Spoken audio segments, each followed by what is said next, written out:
할렐루야. 여러분, 할렐루야 뜻이 무엇인지 아시죠? 여호와를 찬양하라. 제가 어디 가서 그 중학교 친구들에게 물어봤습니다. 얘들아, 할렐루야 뜻이 뭐야?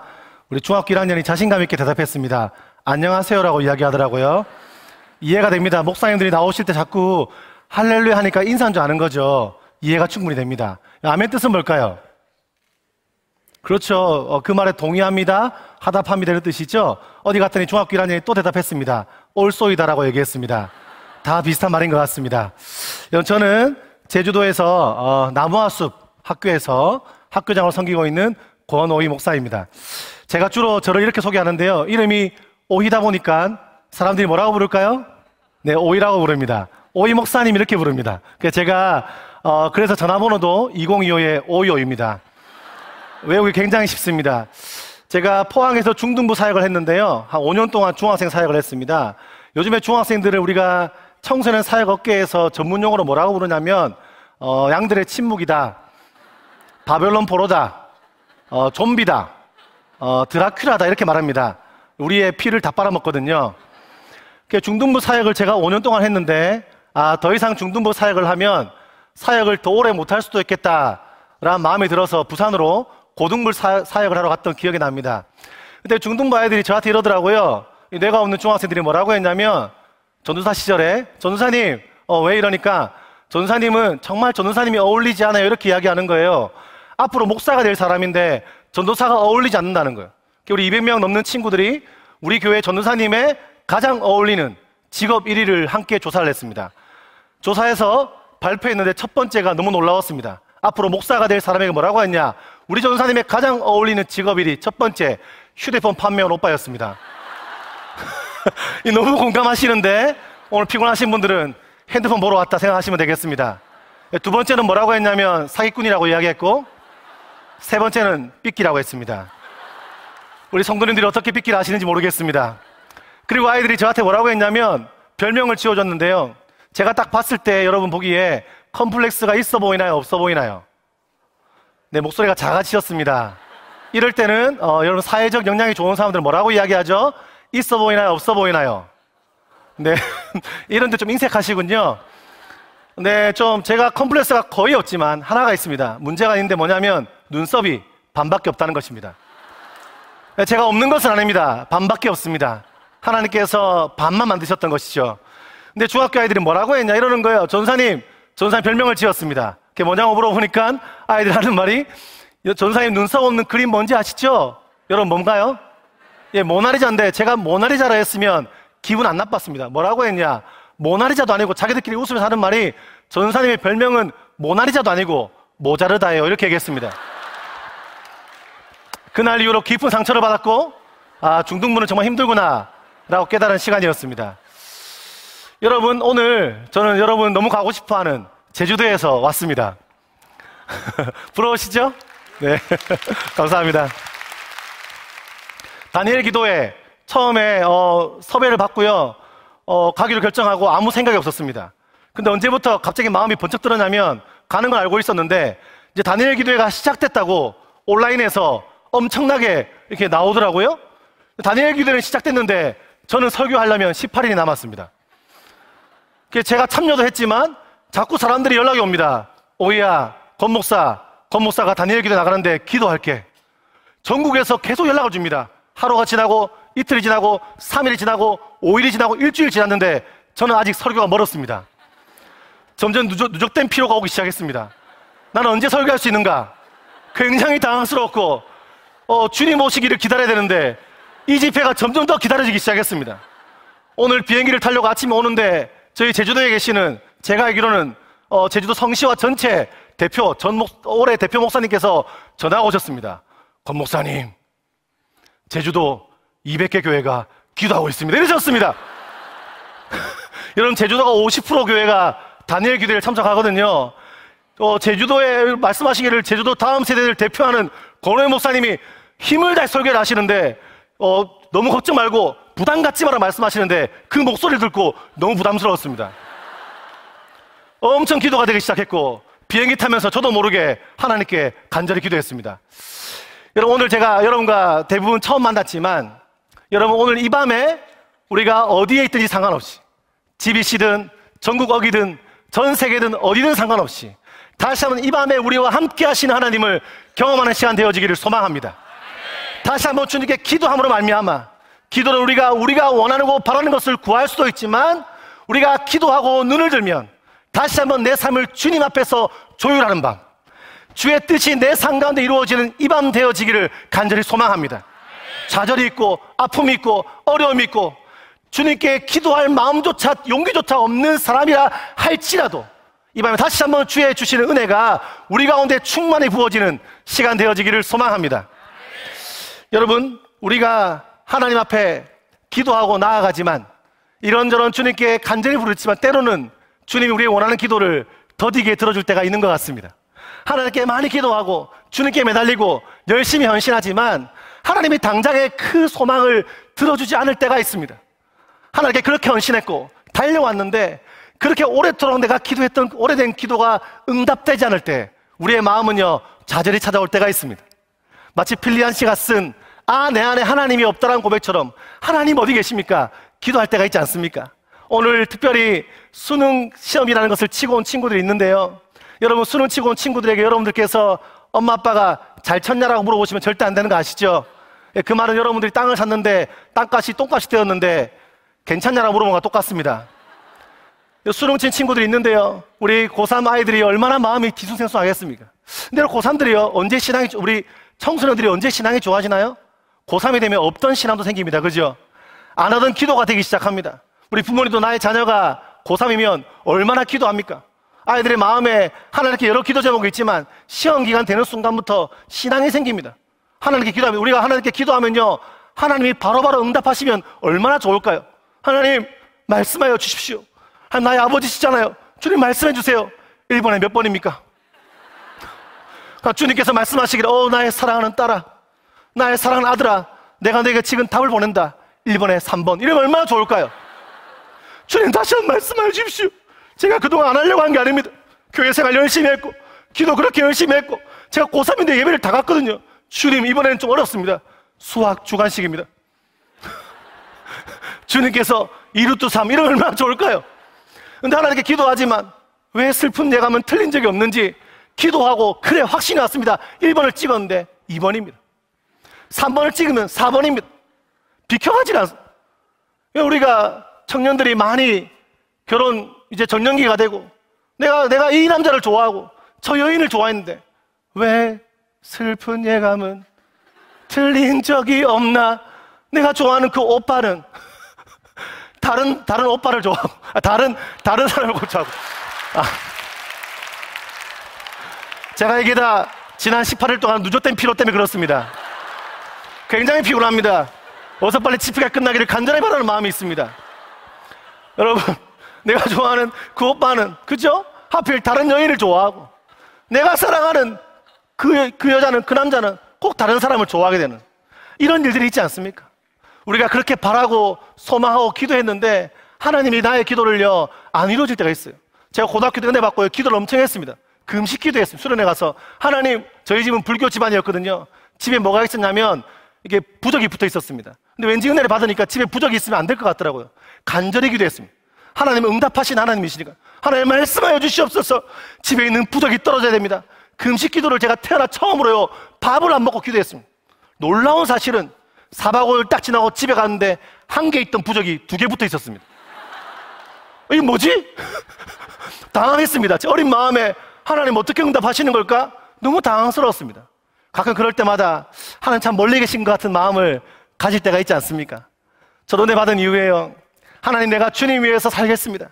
이 시대의 다음 세대를 품고 기도하고 다음 세대를 위해서 살겠다고 기도했는데요, 제가 고3 때 처음으로 태어나서 공부를 시작했습니다.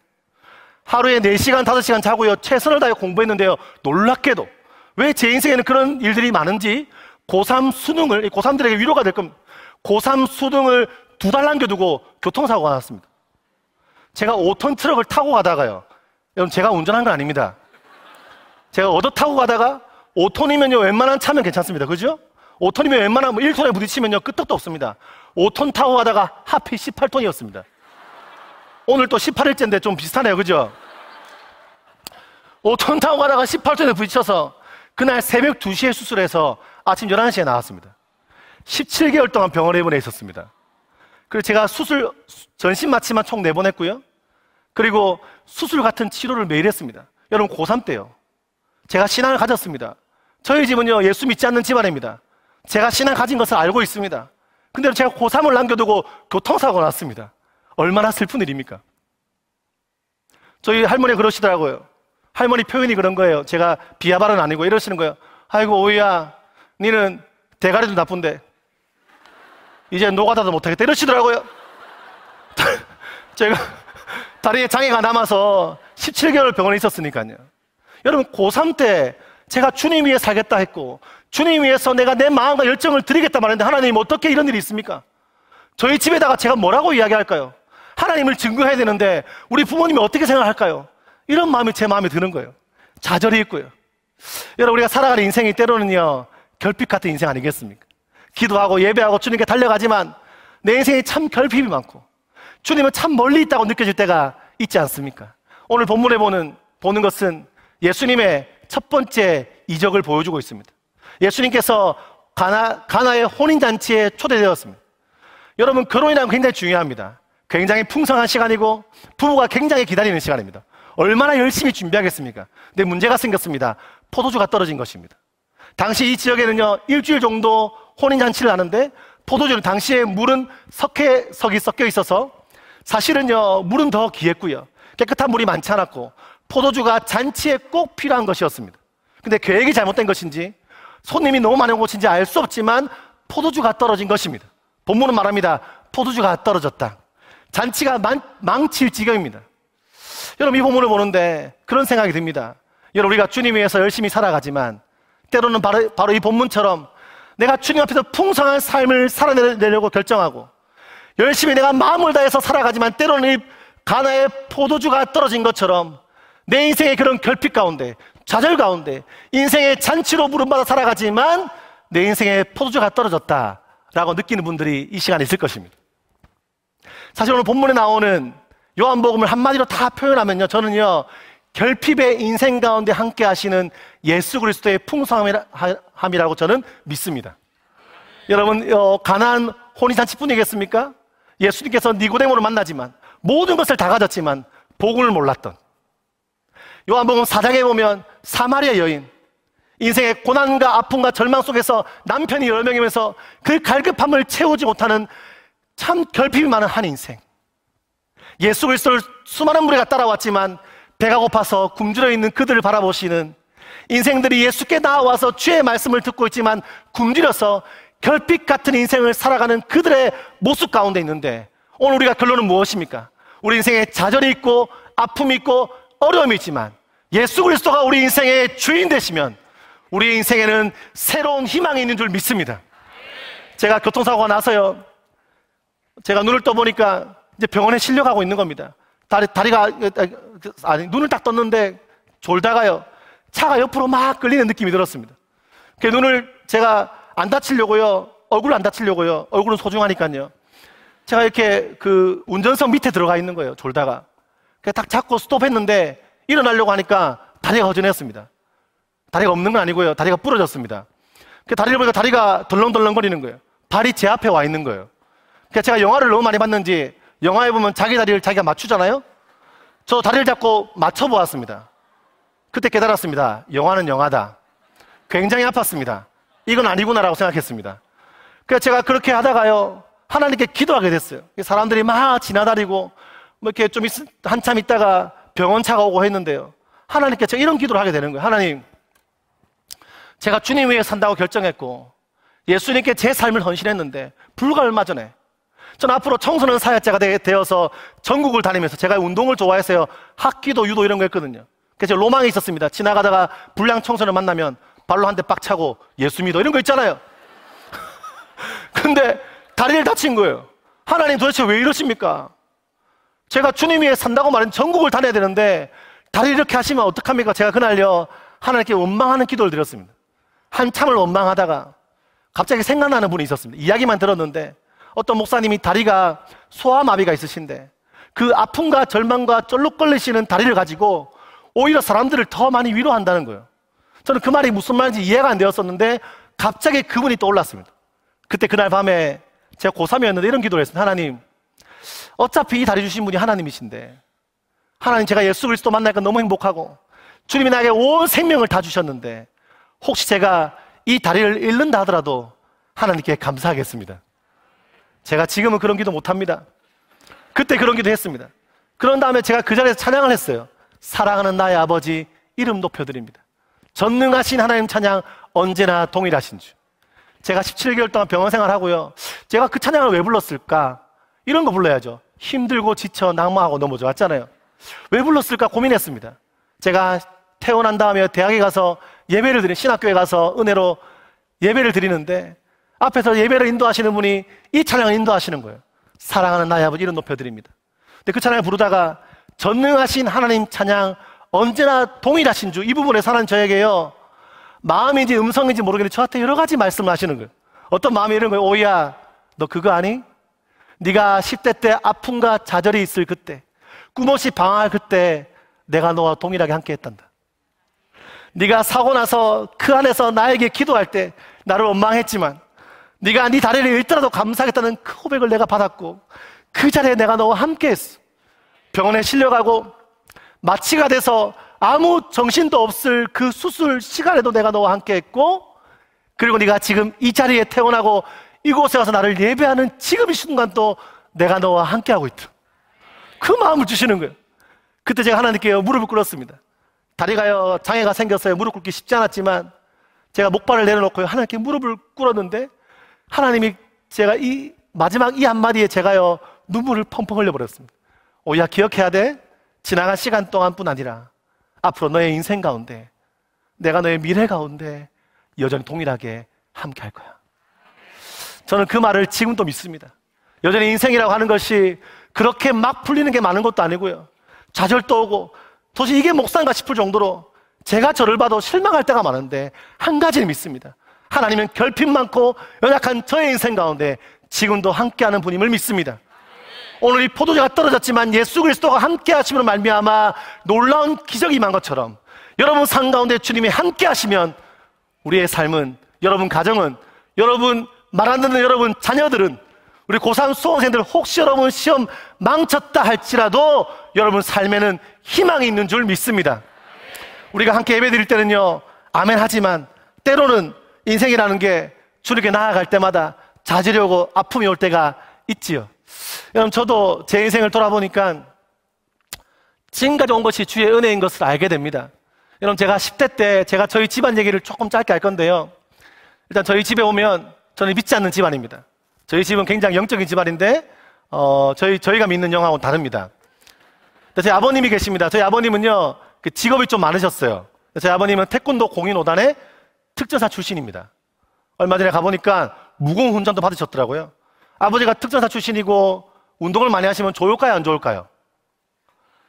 여러분, 좋을 것 같지만 안 좋습니다. 맞으면 아픕니다. 많이 맞았습니다. 아버님께서 물어보니까 왜 때리셨냐 물어보니까 제가 나쁜 데로 많이 빠질까봐 라고 때렸다고 말씀하셨고, 요즘 들어 조금 이해됩니다. 아버님께서요, 태권도 이렇게 관장인가 이런 거 하셨어요. 하시다가 중간에 아버님께서 또 그거 하셨어요. 이발소 아세요? 이발소? 네, 이발소 하셨는데 저는 이유를 몰랐는데 한 5번 정도 하다가 문 닫고 새롭게 시작하시더라고요. 저희 아버님이 요즘에 교육학적으로 굉장히 중요한 건데 회복 탄력성이 좋은 분이셨어요. 새롭게 시작하셨어요. 그래서 제가 이유를 몰랐는데 알고 보니까 몇 년 전에 알았습니다. 아버님께서 자격증 없이 하시다가 걸리면 문을 닫고 걸리면 다시 문을 닫으시고 새롭게 시작하셨습니다. 제 아버님 기술을 군대에서 배우신 놀라운 분이셨습니다. 예, 이발소 하셨고요. 이발소 하시다가 아버님께서 또 중간에 할아버지 하시던 고물상도 하셨고요. 또 이제 네트워크 마케팅 전문용어로 불법 다단계 이런 것도 조금 하셨고요. 예, 아버님은 불법이라 생각하지 않으시지만 아무튼 열심히 하셨습니다. 인생이 쉽지 않잖아요. 열심히 달려오셨어요. 그러시다가 아버님이 상처가 많으셨는지 힘드셨는지 갑자기 속세와 인연을 끊으시고 절에 가셨습니다. 절에서 3년 동안 돌을 닦으셨습니다. 저는 할머니 집에 있었고요. 오랜만에 아버님께서 오셨습니다.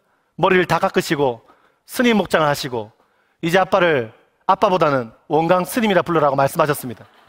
제가 홍길동도 아니고 아빠를 아빠라 못 부른다는 생각에 여러 고민이 들었습니다. 근데 저는 아버지께 그 고민을 물어보지 못하고 한 가지 놀라운 고민과 의문과 질문이 있었습니다. 근데 물어보지도 못했어요. 아버님은 전직 이발사셨는데 과연 머리를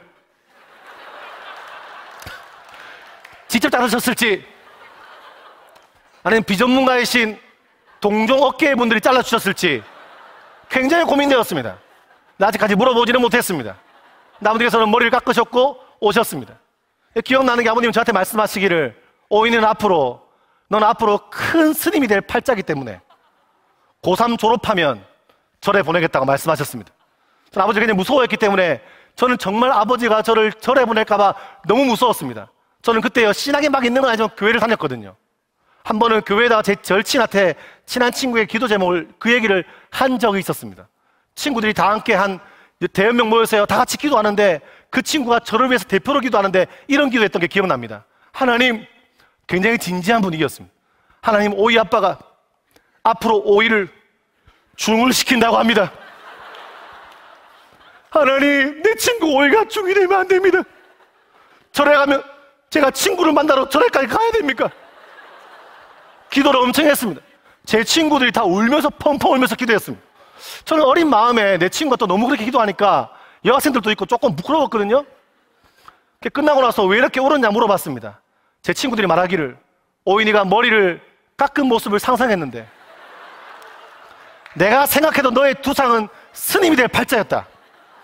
그 기도를 엄청 했다는 거예요. 놀랍게도 아버님께서 몇 년 전에 말을 바꾸셨습니다. 제가 목사가 되었으니까요. 뭐라고 말씀하셨냐면 오인이는 앞으로 큰 종교 지도자가 될 팔자야. 할렐루야. 예수 믿으면 팔자도 바뀌는 줄 믿습니다. 아버님이 스님 하시다가요 그 동네에서 철학관을 운영하셨습니다. 철학관. 철학관이요 1년 만에 망했습니다. 제가 아버님 철학관이 안 된 이유를 제가 시간이 지나서 조금 알게 되었습니다. 뭐였냐면 철학관은요 이름을 잘 지어야 됩니다. 제가 봤을 때 아버님이요 장래의 은사가 조금 약했습니다. 제가 시간이 지나서 저희 아들을 놓을 때 아버지 손자가 나올 것 같습니다. 전직 철학관인 하셨던 아버님께서 이름을 지어주십시오. 조만간 좀 특별하고 새로운 이름을 짓기를 원했습니다. 아버님이 첫 번째 지은 이름이 뭐였냐? 권대한이었습니다. 마음에 안 들었습니다. 아버님 다시 지어주십시오. 두 번째 이름이 권대국이었습니다. 뭐가 바뀌었나요? 아버님 다시 한 번 더 말씀해 주십시오. 일주일 동안 아버님이 다시 한 번 더 굉장히 고민하고 연락 오셨습니다. 아버지 손자 이름입니다. 정말 멋지게 지어주십시오. 저는 그 이름을 듣고 굉장히 당황스러웠습니다. 아들아, 내 손자 이름 이렇게 지어라. 예, 뭡니까 아버지? 손자 이름인데 뭐라고 지었냐면 권팔왕이라고 지었습니다. 이 자리에 팔왕이 계시면 죄송하지만 그 시대는 괜찮지만 제 개인적으로 아들의 이름을 팔왕이로 짓기는 좀 당황스러웠습니다. 아버지 저도 있잖아요. 이름이 오이라서 오이 사이 오리 논리 얼마나 나겠는데 팔왕이 뜻이 뭡니까? 아버님 말씀하시기를 중국 8대 왕이 될 팔자라고 말씀하셨습니다. 제가 팔왕이는 안 되겠다고 얘기했습니다.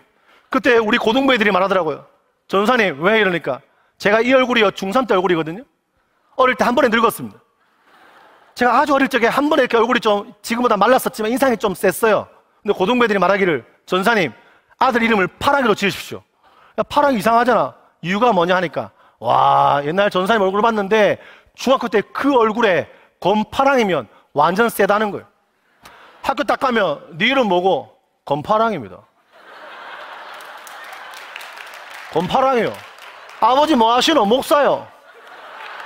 할아버지 뭐 하시노? 스님요. 이상하잖아요. 저는 안 된다고 이야기했고 권이한으로 이름을 지었습니다.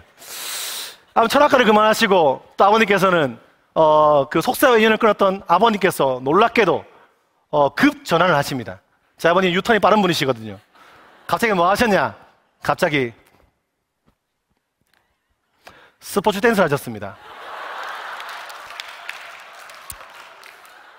대단한 분이 스포츠 댄스를 하시더니 아버님께서 1년 동안 열심히 배우시더니 1년 뒤에 전국대회에 나가서 상을 타오셨습니다.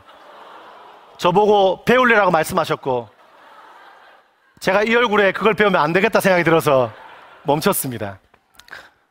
지금은 또 아버님께서 이제 어느 지역에 땅을 사서 이렇게 들어가셔서, 예, 또 이렇게 최근에는 노래자랑에 나가셔서 상을 타셨고, 제 아버님의 꿈은 트로트 가수가 음반을 내는 게 꿈이십니다. 조만간 제가 그 꿈을 이루어드리려고 조만간 혹시 녹음할 때 있으면 연락 주시면 감사하겠습니다. 꿈을 이루어드릴 생각을 합니다. 제 아버님이 요즘에 코로나 때문에 온라인에 이런 얘기가 많이 나오면서 아버님이 이런 얘기 안 들을 줄 알았는데 장르가 달라서 영상을 보시고 별로 안 좋아하십니다.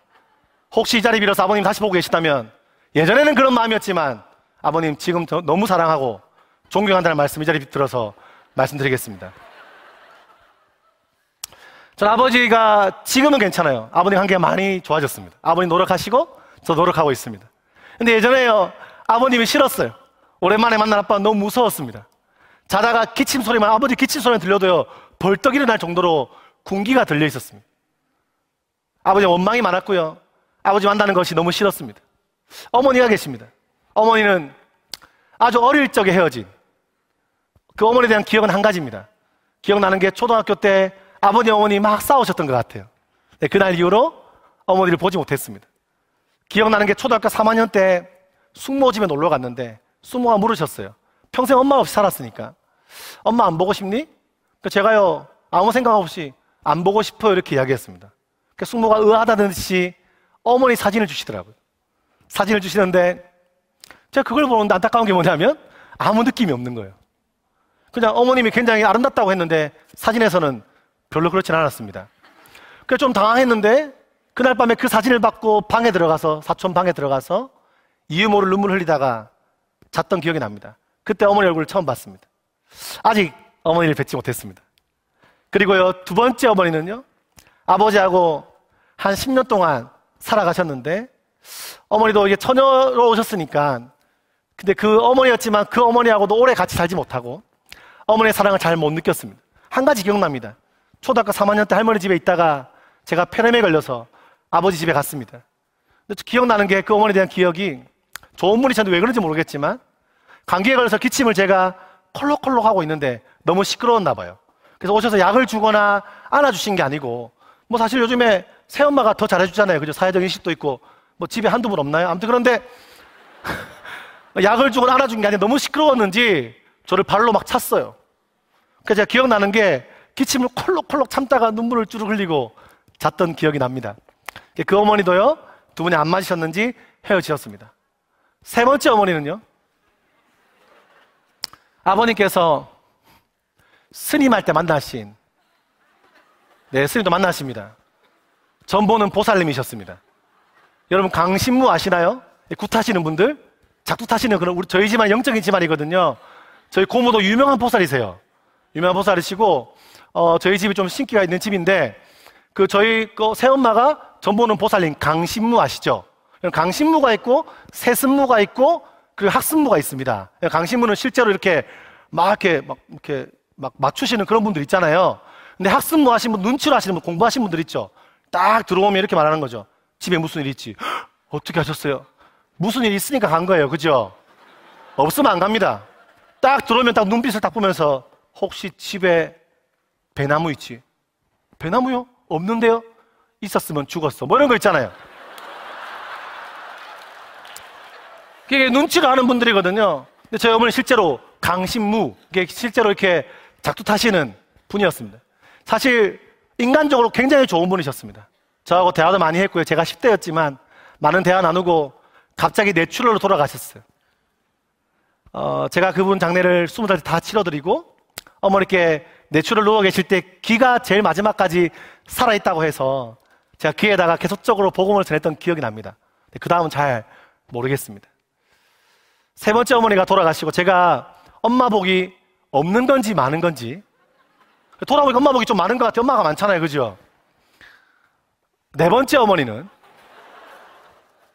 제가 25살 때 필리핀에 단기 선교를 떠났다가 6개월 만에 잠시 집에 왔는데 또 집에 낯선 분이 한 분 계셨습니다. 어머니가 오신 거예요. 또 아버님께 제 허락 없이 어머니가 오셨던 거죠. 아버님께서 밥 먹을 때 저보고 엄마라 불러라고 하셨습니다. 좀 컸잖아요. 아버님을 따로 불렀습니다. 아버지, 그동안 제가 지나왔던 어머님들을 제대로 못 대한 적이 있습니까? 네, 지금 너무 많습니다. 6개월 뒤에 제가 돌아올 때까지 엄마로 계시면 엄마로 모시겠다고 했습니다. 감사하게 지금 10몇 년 흘렀는데 함께 살고 있습니다. 사랑하는 국민 여러분, 꼭 기도해 주십시오. 저희 집에 더 이상 엄마가 생기면 안 됩니다. 일단 간증하기가 너무 힘듭니다. 시간이 너무 오래 걸립니다. 기도하십시오. 하나님, 오늘 간증 나왔던 권호영 목사님 어머님이 더 이상 생기지 않게 하여 주십시오. 여러분 기도해 주시기를 부탁드리겠습니다. 네, 아멘. 네 번째 어머니까지 너무 좋은 분이세요. 지금 어머니하고 때로 오늘 또 통화를 했는데요. 통화하고 오늘 제가 아버님 얘기를 할 거니까 미리 밑밥을 깔았던 거죠. 전화해 드렸습니다. 이런 얘기는 안 나누고 어머니께 이런저런 얘기 나누는데 참 좋은 분이세요. 근데 제가요 10대 때는 그런 집안에 자랐으니까 자존감이 높았을까요? 낮았을까요? 굉장히 낮았죠. 주님 위에 살아가는 삶, 주의 뜻, 하나님의 은혜 알지 못했습니다. 교회 다녔지만요, 하나님의 은혜라는 게 제 마음에 저와는 아무 상관없는 것이었습니다. 인생에 좌절이 오고 아픔이 오고 마음에 분노가 가득해서 욕설이 나오고 친구들하고 부딪히면 싸움박질하는 게 저의 모습이었습니다. 늘 제가 친구들하고 동네에서 늘 하던 게임이 그런 게임이었습니다. 어떤 게임이었냐면 그런 게임 아세요? 친구들과 어울리면서 남의 물건을 나의 것으로 하는 게임 아십니까? 팀을 짜서 친구들과 함께 팀을 짜서 주로 다른 사람의 물건을 나의 것으로 만드는 나쁜 짓을 많이 했습니다. 근데 더 이상 말하면 안 될 것 같습니다. 그런 짓도 많이 했고요. 돌아보면 정말 나쁜 짓을 많이 했습니다. 도벽이라고 하죠. 돈이 떠나서 마음에 있는 그 허한 마음을 채우지 못해서. 저 기억나요. 할아버지가 고물상 하셨는데 고물상에 뭐가 제일 비싸면 구리가 제일 비쌉니다. 제가 할아버지 집에 있는 구리를 훔쳐서 다른 고물상에 팔았습니다. 몇 번 그렇게 했는데 제가 놀라운 사실은 우리 동네에 고물상길이 네트워크가 그렇게 잘 되어 있는지 몰랐습니다. 집에 오자 할아버지께서는 구리를 들고 계셨고 그날 제가 예수 그리스도의 채찍질의 고난을 전 당했습니다. 참 나빴어요. 마음에 그런 도둑질과 이런 것으로 제 마음을 채우려고 했지만 채워지지 않았습니다. 주로 그냥 유일하게 재밌어 하는 건 친구들과 어울려 다니면서 아무 생각 없이 희낙낙거리고 그냥 노는 게 좋은 거예요. 오토바이 타는 거 그게 유일한 희망이었습니다. 오토바이 훔쳐 타고요. 저 오토바이 훔쳐 타고요. 저희 할아버지 고물상까지 연장이 많잖아요. 연장 가지고 가서 오토바이 훔쳐 타는데 지금 돌아보면 왜 좋았을까 생각해 보니까 오토바이 타고 60, 70, 80, 90 달리면 그때서야 아빠에 대한 원망, 아버지께 원망이 있었거든요. 이럴 거면 나는 왜 나왔어요, 아버지? 나는 왜 이런 삶을 살아가는데 그런 화난 마음들, 원망들, 엄마에 대한 원망. 아무리 엄마가 아버지 싫어서 떠났어도 한 번쯤 보러 올 수 있잖아요. 친아들 한 번쯤 보러 올 수 있는데 어디 있냐고. 이런 원망과 분노가 오토바이 타고 그냥 60, 70, 80, 90 달리면 그냥 그때서야 잠시 잊어버리는 거예요. 친구들하고 어울려 놀다 보면 그때 잠시 잊어버리는 거예요. 때로는 두 손 놓고, 두 손을 다 놓고 그냥 이대로 죽어도 좋겠다 생각을 자주 했던 것 같습니다. 제가 그럴 용기도 없었고요. 인생에 꿈도 없이 소망도 없이 뭘 위해 살지 모르고 학교에서는 때로는 쓰레기란 소리를 듣고 인생에 뭘 위해 살지 모르는 저의 인생이었는데 감사한 것은 제가 교회 공동체에 있었다는 것이죠. 한 번은 교회에서 수련회를 가자고 했습니다. 이런 집회 아니겠습니까? 저 수련회 갈 마음이 없었습니다. 근데 그 수련회에 가자는 그 친구의 한마디를 듣고요, 저는 갈 수밖에 없었어요. 놀라운 전도였어요. 뭐라고 했냐? 이번에는 우리 교회끼리 수련회 하는 것이 아니라 연합수련회인데 한 500명의 친구들이 오는데 500명의 친구들이 오면 예쁜 여자가 많다라고 했습니다. 그 말 듣고 당장 간다고 말했죠. 수련회 가봤는데요, 포항에 있는 한동대학교 아시죠? 채플실이었습니다. 벌써 시간이 꽤 흘렀죠. 제 고등학교 시절이니까요. 갔는데 한 500명 친구들 앉아 있는데요, 4박 5일 수련회인 거예요. 근데 예쁜 여자가 많다고 했는데 가보니까요, 다 그냥 형제 자매들만 있었습니다. 자매들이 기도해서 마스카라가 찌어서 너무 무서웠습니다. 근데 앉아 있는데 앞에 있는 목사님이 이러는 거예요. 제가 이 구석에 딱 앉아 있었거든요. 여러분들은 하나님의 걸작품입니다. 여러분 믿으시는 분 아멘 하실까요? 근데 다 아멘 하는데 저만 아멘 못하는 것 같은 거예요. 다 아멘 하는데 저 혼자 무슨 아멘, 저만 노맨이에요. 그때부터 화가 나기 시작하는 거예요. 안 그래도 수련회 내가 속아서 왔는데 예쁜 여자도 없고 속아서 왔는데 이게 뭐냐고. 당신은 작품이겠지. 그래, 당신은 목사고 앞에서 말도 잘하고 처음 아는 사람 앞에 서서 이야기도 잘 나누는 사람, 당신은 작품이겠지. 내가 작품이라고? 더 화가 나는 거예요. 내 상황 대보고 하는 말이야? 내가 어디가 작품이야? 제가 좀 죄송하지만 얼마나 쌍욕을 했는지 그분 멱살을 잡고 싶었습니다. 근데 그럴 용기도 없었죠. 그 원망은 고스란히 하나님께 갔습니다. 하나님 있으면 나와보라고 사태질을 했습니다. 하나님 있다면 내가 어떻게 이런 인생을 살 수 있냐고. 하나님이 살아계시다면 어떻게 내가 이런 인생을 살 수 있냐고. 저도 기도해봤거든요. 제 상황 좀 바뀌게 해달라고. 저도 힘들 때 기도해봤거든요. 엄마 보고 싶다고. 내가 기도했는데 하나님 어디 있냐고.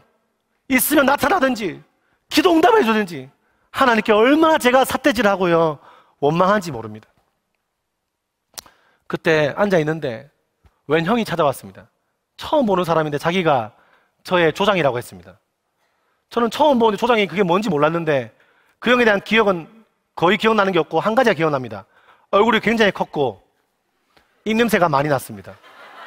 그게 아직도 저는요 예수 그리스도의 향기보다 그 향기가 짙게 저 안에 깔려 있어요.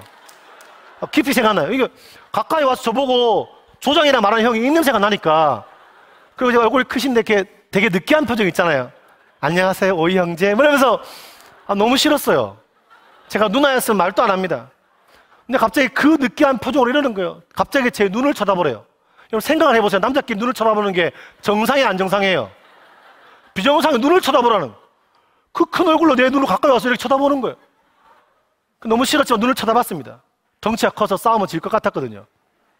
눈을 쳐다보고 갑자기 저보고 손을 들래요. 이렇게요. 이상해요 안 이상해요? 남자끼리 그 느끼한 사랑의 표정으로 눈을 쳐다보고, 여러분들이 교회를 오래 다녀서 모르시는 건데 이게 원래 이상한 거예요 여러분. 동성끼리 눈을 쳐다보고 손을 들었어요. 갑자기 저한테 제 눈을 보면서 이렇게 뭐라고 했냐, 이렇게 갑자기 당신은 사랑받기 위해 노래를 불렀습니다. 전 너무 당황스럽고 눈을 확 찔러버리고 싶었는데 그러지 못했습니다. 그때요 이 노래가 처음 그 수련회에서 불렸고요, 그 노래 만드신 이민섭 씨라는 분이 앞에 싱어로 서 있었습니다. 제 기억이 맞다면 그 노래를 그 수련회 처음 불렀대요. 막 노래를 불러줘 너무 싫은 거예요. 하루가 지났습니다. 둘째 날 되었습니다. 학생들이 갑자기 있잖아요 막 춤을 추며 찬양하기 시작합니다. 아까 막 지금은 따지면 나 기쁨의 춤추리 뭐 이런 거 하잖아요. 그러니까 저는 그런 거 보면서요, 저는 수련회 둘째 날 되면 굉장히 피곤했거든요. 근데 친구들이 안 피곤해하는 거예요. 그러니까 제가 이런 생각했습니다. 분명히 우리 교회 친구들이 나를 빼고 자기들끼리 홍삼을 처먹었다 이 생각했습니다. 애들이 막 춤추고 난린 거예요. 나는 피곤해 죽겠는데. 그러니까 제가 보면서 막 춤추는 친구 보면서 와 쟤는 진짜 관절도 좋아요 뭐 이러면서 막 쳐다보고 있었어요. 셋째 날 되었습니다.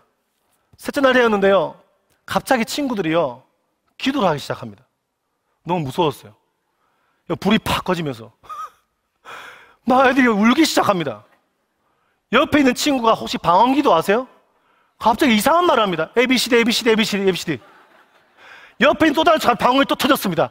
코카콜라 코카콜라 코카콜라. 이러면 안 되나? ABCD ABCD 코카콜라 코카콜라 에베베 에베베 뭐 이러고 난리가 났어요. 갑자기 마음에요 두려움이 몰려오기 시작했습니다. 그리고 저와 함께 늘 남의 물건을 나의 것으로 했고 여자 만나러 갔던 제 친구가 이상합니다. 눈빛이 갑자기 이렇게 있습니다. 주님, 같이 울어요. 울면서 울 것처럼 하나님 아버지 이러면서 이렇게 기도, 이 친구가 이렇게 기도하는, 하나님 아버지 저는 죄인입니다 뭐 이러는 거예요. 그래서 제가 뭐라고 했냐면, 네가 죄인인 건 다 안다. 너 죄인 나 죄인, 우리 동네에 모르는 사람이 없을걸? 네가 훔친 게 얼마나 많은데. 우리가 지난번에 문방구에서 훔치고 나올 때 띠리리리 띠리리리 음악이 울렸어요. 다 안다. 하나님이 모를까? 말 안 해도 알걸? 이러고 제가 옆에서 나한테 막 오만 죄를 다 말하는데 뭐 음란한 죄도 말하고요, 제가 야동을 봤다는 둥, 뭘 훔쳤다는 둥 이러고 막 저는 듣고 있었어요. 나한테 잘못한 것만 말해봐라. 바로 막 때리려고. 근데 그날 밤 되었는데요, 진짜 무서웠습니다. 갑자기 무서워서 내가 이 사이비 집단에 잘못 왔다 생각이 들었어요. 나도 이대로 있다 하루 더 4박 5일이니까 하루 더 있다 보면 내 인생 또 이상하게 되겠다 생각이 들어서요, 도망 나갔습니다. 그 밤에.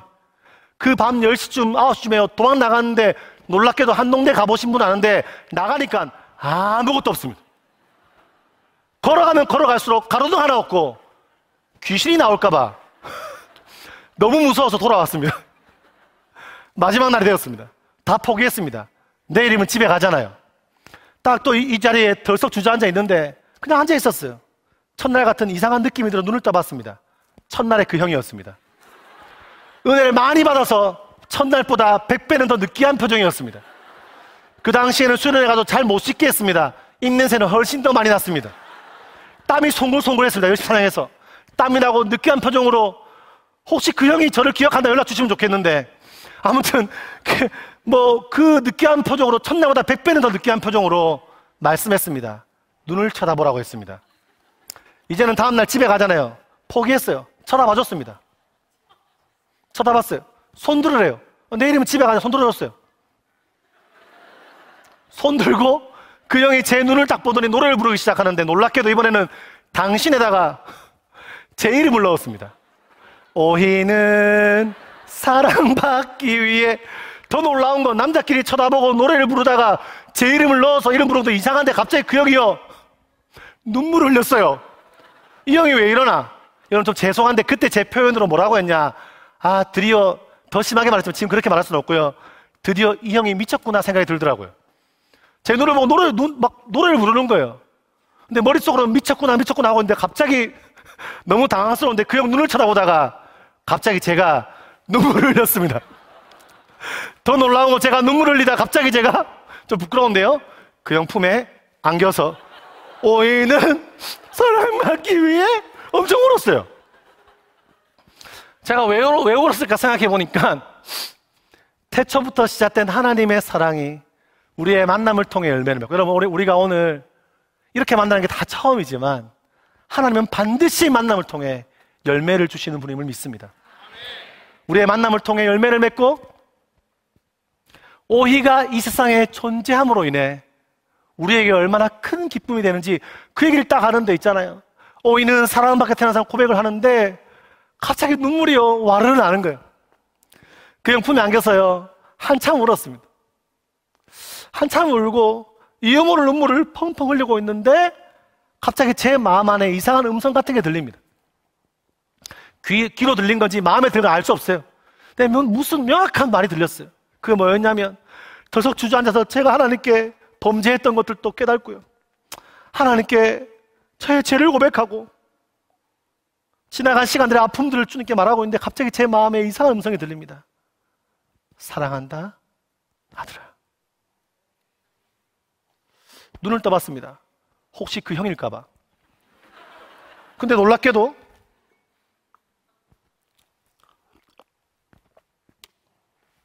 그 형이 없었습니다. 하나님은 의심만을 저를 아시고 그때 그 직감적으로 저들이 말하는 하나님이란 분이 오셨구나라고 저는 느꼈습니다. 다시 눈을 딱 감았는데 하나님은 의심만은 저를 너무 잘 아시고 그날 밤 다시 한번 톡톡히 말씀해 주셨습니다. 사랑한다 아들아.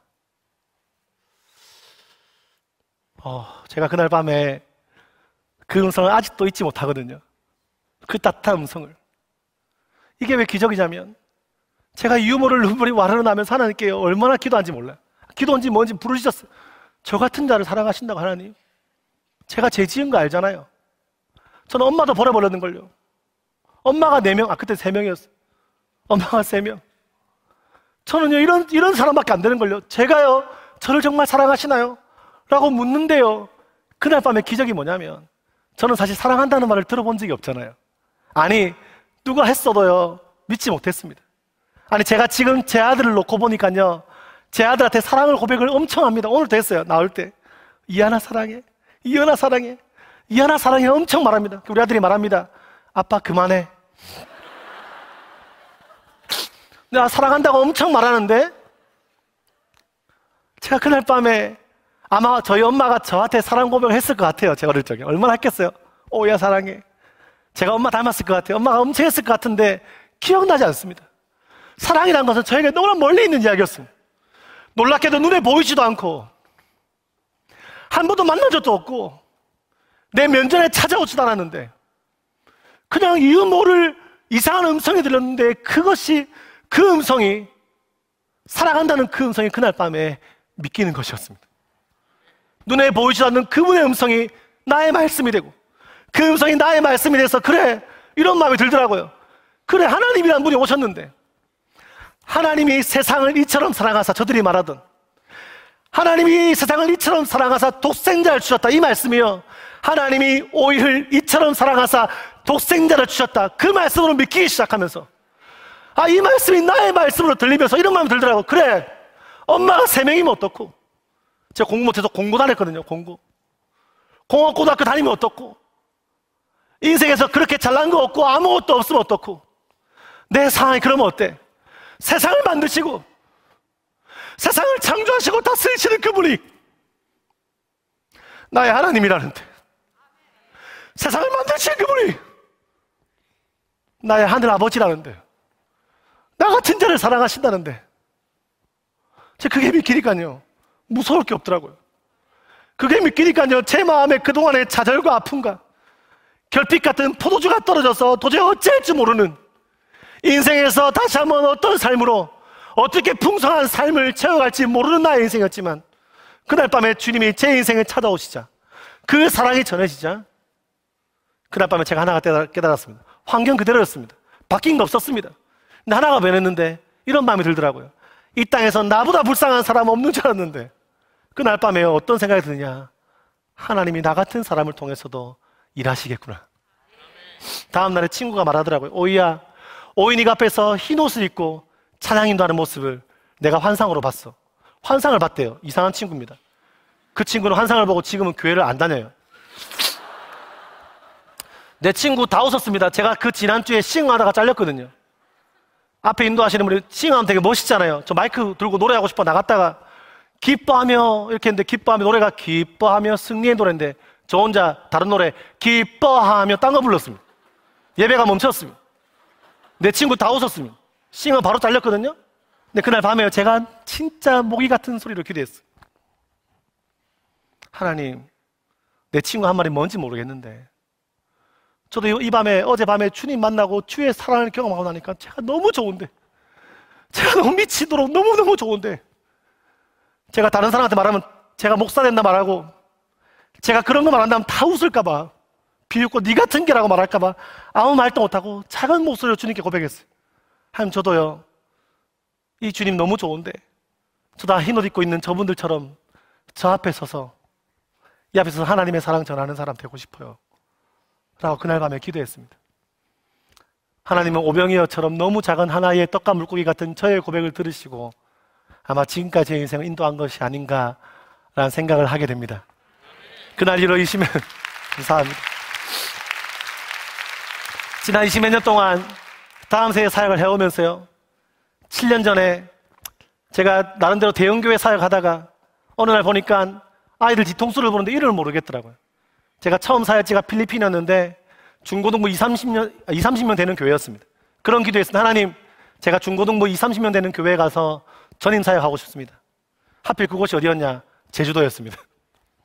제주도에 세터민 사역을 하고 담임 목사님 만났는데, 담임 목사님 밥 먹으면서 말씀하시더라고요. 제주도가 이혼율 1위, 재혼율 1위, 쓰레기 배출량 1위, 우울증 1위, 다 1위라는 거예요. 밥 먹다가 이분이 왜 그러시나 싶었습니다. 하시는 말씀이, 제주도가 다음 이렇게 아픔이 많고 다음 세대 사역자가 없는데 권 목사가, 권 전사가 한번 다음 세대 사역에 제주도에 한번 베팅해볼 마음 없나 이러시더라고요. 전 담임 목사님이 도박 용어를 쓰시길래 당황스러웠습니다. 저희 제주 출신의 담임 목사님께서. 그래서 제가 그런 말을 듣고요, 뭔지 모르겠지만 그날 아내한테 말했어요. 여보, 우리가 있는 교회는 갈 사람 많은 것 같은데 제주도에 다음 세대 사역자가 없대. 가는 거 어때라고 하는, 아내가 아무 생각도 없이 그래라고 했습니다. 그래서 말씀을 드리고요, 1년 뒤에 제주도에 갔습니다. 제주도에 가서 하나님께 기도했어요. 하나님, 제가 비행기 탈 때 제가 충신교회 중고등부 사역을 위해 가지만 제주도 전체 아이들 품습니다. 지금 생각하면 네가 뭐라고 이런 마음이 듭니다. 근데 제가 교회 사역 열심히 하다가요, 연합 사역도 하고요, 미자립교회 수련회도 하고, 지금 노예 사역들을 도와주고 청소 사역들을 해가면서요, 5년 전에 그런 마음이 들었습니다. 제가 교회 사역을 열심히 해왔고 최선을 다해왔는데 이걸로는 안 되겠다. 내가 별거 할 걸 다 해봤는데 아이들을 매일같이 만나야 되겠다. 매일같이 만나서 하나님의 사랑을 전해주고, 이렇게 좋은 예수님을 이야기해주고, 알아듣던 못 알아듣던 아침 말씀을 묵상하고 기독교 세계관으로 공부하고 꿈 없이 살아가는 아이들에게 너희도 꿈을 꿀 수 있고 하나님이 너와 함께 하시고 우리 인생에 동행한다는 그 사실을 알려주는 방법은 학교밖에 없더라고요. 그래서 제가 학교를 하겠다는 마음을 먹게 되었습니다. 처음에요, 아내가 하자 했는데 제가요, 원래는요, 부담은 있는데 못 하겠더라고요. 왜냐면요, 제가 뭐가 있습니까? 돈도 없지요, 아무것도 없잖아요. 제 마음에 두려움이 있었는데 부산 가서 해야 되겠다는 마음이 있었어요. 왜냐면 부산이 제가 이제 원래 있었던 곳이니까 도와줄 사람도 있으니까. 근데 하나님 저한테 제주도의 마음을 계속 주시는 거예요. 근데 결정을 못 했습니다. 근데 한번 예배를 드리고 있는데 앞에서 이제 예배를 인도하시는 디사이플스의 정신호 목사님이 마커스의 부르신 곳에서 인도를 하고 있더라고요. 근데 부르신 곳에 막 인도를 하고 찬양을 하고 있는데 하나님 저한테 물으셨어요, 갑자기. 오이야, 너의 안정감은 어딨냐? 하나님 다 알고 물으신 것 같더라고요. 제 안정감은 사람들 맞거든요. 친한 사람들, 함께 지내는 사람들, 도와주는 사람들. 하나님 다 알고 물으신 것 같아서 기도해서 하나님, 제가 아무리 그래도 사람들을 제가 의지하긴 하지만 그래도 하나님이 저의 안정감입니다. 라고 기도를 그날 했어요. 그러면서 이 부르신 곳이란 그 말이 갑자기요, 제주도로 해석되기 시작했습니다. 하나님, 내가 이 부르신 제주에서 다시 한번 새로운 시작을 하겠습니다. 기도하고 하나님 저한테 말씀하시더라고요. 오인이가 제주에서 처음 예배한다. 무슨 말씀이세요? 2년 동안 그렇게 열심히 예배드렸는데. 제가 두 가지 마음으로, 늘 부산과 제주 두 가지 마음을 갖고 예배했던 거예요. 그날 밤에 그 땅을 품고 하나님, 제가 주님 위해서 달려가겠습니다라고 고백하고 그날 밤에 주님께 무릎을 꿇었던 기억이 납니다. 그렇게 학교가 시작되었어요. 다음날 목사님 찾아가, 목사님 학교를 하겠습니다. 당황하셨죠? 언제부터? 내년부터 하겠습니다. 더 당황했습니다. 돈 있냐? 없습니다. 건물 있냐? 없습니다. 사람은 있냐? 없습니다. 근데 무조건 시켜주십시오. 허락을 받고요, 교회에서도 많이 도와주시고, 그래서 제가 장소가 없었는데 며칠 있다가 한 공간에, 그 서점 공간에 갔는데 그 제주도에 있는 유일한 백화점이 있거든요. 기독교 백화점이라고. 백화점 건물에 딱 갔는데 비어있는 장소를 물어봤는데 놀라 권사님께서 그 장소를 제주도 다음 세대를 위해서 쓸 사람이 있으면 빌려주려고 5개월 동안 비워놨다는 거. 그날 이야기를 나누고요, 기도로 눈물로 기도하고 하나님의 뜻이구나 확증받고 애들이 오겠습니까? 놀랍게도 6명의 학생이 왔어. 그렇게요 버텼어요. 학교를 시작하고 서울에서 너무 귀한 선생님이 오셨고, 그렇게 버티면서 때로는요, 전 돈 한 푼 받지 못하고 일하면서 학교 다음 세대 부흥, 다음 세대 선교, 이 아이들이 주님 만나는 것, 만나고 기독교 세계관적으로 정말 이 땅에 앞으로 미래 세대를 준비하는 다음 세대의 일이 제주 땅에서 일어나길 바라는 마음으로요, 열심히 연신했습니다. 때로는 교사 월급 줄 게 없어서요, 당근마켓에 책도 팔고요, 집에 있는 제 소중한 거 당근마켓에 팔면서 교사 월급 만들어가면서. 근데 기적적으로 그렇게 어깨동무로 시작해서 학교를 시작해 지금은요 3년 차가 되었을 때 제주도 7교회, 우리 법한교회부터 시작해서 다 말하면 교회에 대해서 서운해하니까 일단 이사장님 교회만 얘기하겠습니다. 법한교회부터 시작해서 7교회 목사님께서 다 모이셔서, 그리고 다른 교회들이 후원해서 법인을 만들고 제주도에 너무 어울리는 이름 나무와 숲이라는 이름으로 학교를 새롭게 시작하게 되었습니다. 5년 차가 되었고요, 지금은 서울에서 대구에서 부산에서 거제도에서 선생님들이 오셔서 제주 땅의 다음 세대 그 박봉으로 아이들 한 명을 매일같이 품고 아이들의 아픔과 어려움들을 같이 고민하면서 이 아이들 어떻게 하나님 사람으로 세워질 수 있을까를 고민하면서 함께 그 일들을 해가고 있습니다. 여러분, 하나님 나라 역사가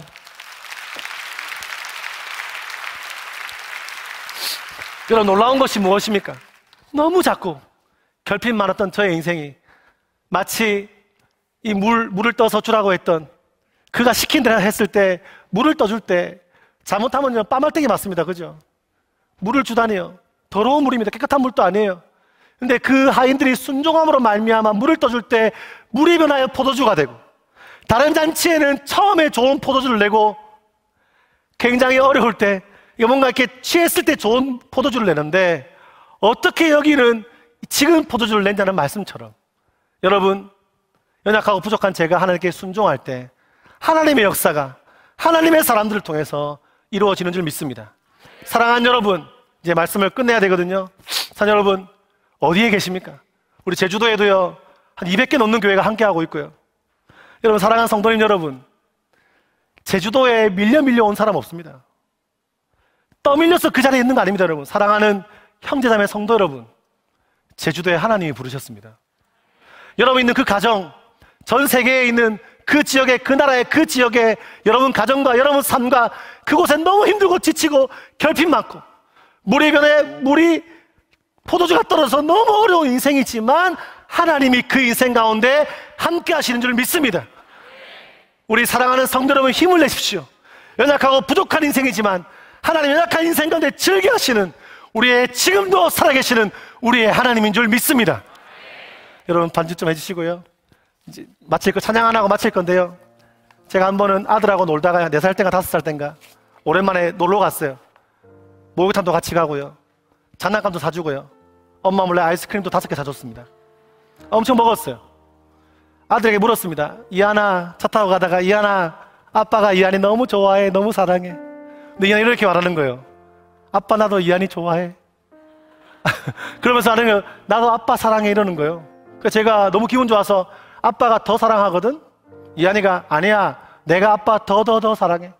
저는요, 내가 더 사랑해. 더 사랑해 계속 했어요. 좀 이따가 아들이 그러는 거예요. 난 아빠를 저 하늘만큼 땅만큼 장난감만큼 아이스크림만큼 사랑해, 뭐 이러는 거예요. 너무 기분 좋아서 1시간 내내 그렇게 했어요. 물었어요. 그러다가 이한아, 이한이 아빠 왜 사랑해? 이렇게 말할 줄 알았어요. 그거는 아빠가 장난감도 사주고 놀아도 주고 엄마 몰래 아이스크림도 많이 사주고, 그렇게 말할 줄 알았거든요. 근데 한마디를 딱 하는데 제가요 너무 놀랐어요. 이렇게 말하는 거예요. 그거는 이한이는 아빠 아들이니까. 잘 키웠어요. 우리 아내가 키웠어요. 그날 제가 얼마나 갑자기 눈물이 나는 거예요. 차 타고 가다가. 그래, 내가 하나님을 사랑하는 이유가, 하나님 나에게 뭘 주셔서, 뭐 훌륭한 목사가 되게 해서, 학교 교장이 되게 해서, 솔직히 네 같은 놈이 교장한다 말도 안 되잖아요. 저 같은 사람이. 근데 그런 게 아무것도 아니고, 그날 제가 좀 힘들었나 봐요. 학교 막 시작하고 얼마 안 돼서. 제 마음 안에, 그래, 하나님이 내 아버지시니까 그래서 내가 하나님 사랑하는구나. 반대로요, 하나님 나를 사랑하는 이유도, 하나님 여러분들 사랑하신 이유가 다른 게 아닙니다. 열심히 헌금하고 열심히 봉사하고 그것 때문만은 아닙니다. 여러분 사랑하는 이유는 한 가지입니다. 우리 사랑하는 성도 여러분, 지치고 힘들고 어렵고 눈물 날 일 많고 참 괴롭지만 기억하십시오. 우리 주님 여러분 사랑하는 이유는 하나입니다. 여러분들은 하나님의 귀한 아들, 딸입니다.